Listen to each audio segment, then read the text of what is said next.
I was born into a family of two drug addicts, and there was a lot of yelling and fighting in the house, abuse.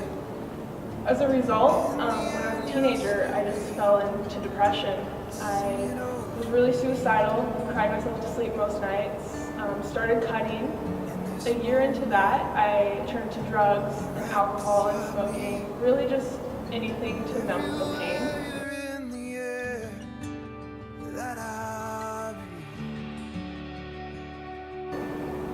That same year, I had a Christian friend who invited me to a youth camp.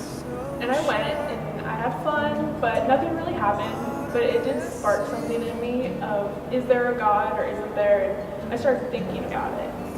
So the next few years, I kind of did this back and forth of, is God real, is he not? And just really got into the party scene, started drinking a lot more, doing more drugs, and just feeling hopeless. I couldn't imagine my life outside of drugs and alcohol, and I honestly never thought I'd be happy.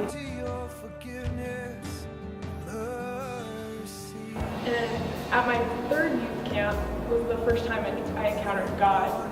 And I was standing there during the worship, and the tangible presence of God just fell on me. And the best way for me to describe it is like a person came up behind me and just wrapped their arms around me, and then there was heat all throughout my body.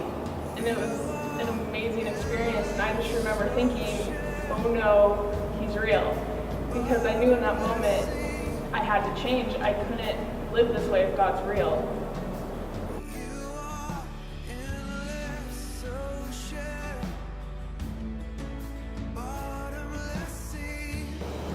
The next 2 years were kind of this back and forth of, I know God's real, but I don't know how to get set free. So I didn't really get out of anything. And I was just really searching for people to help me, but I couldn't find it.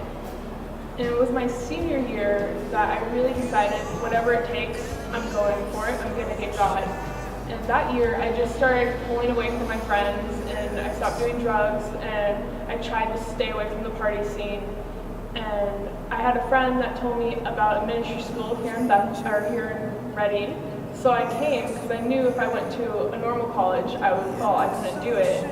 And when I came here to Reading, my first year at the ministry school was just God showing me He loved me. Because my whole life, I thought He was mad at me. And even when I became a Christian, I thought He was mad at me and disappointed in me. And all of my first year at this ministry school was God pouring out His love and just showing me that even when I was off doing drugs, and even when I didn't care about Him, He was still right there. And really, He just missed me and wanted to be with me and just loved me. And He was never angry at me. And that was the most powerful truth I learned. And because of that truth, I am totally free.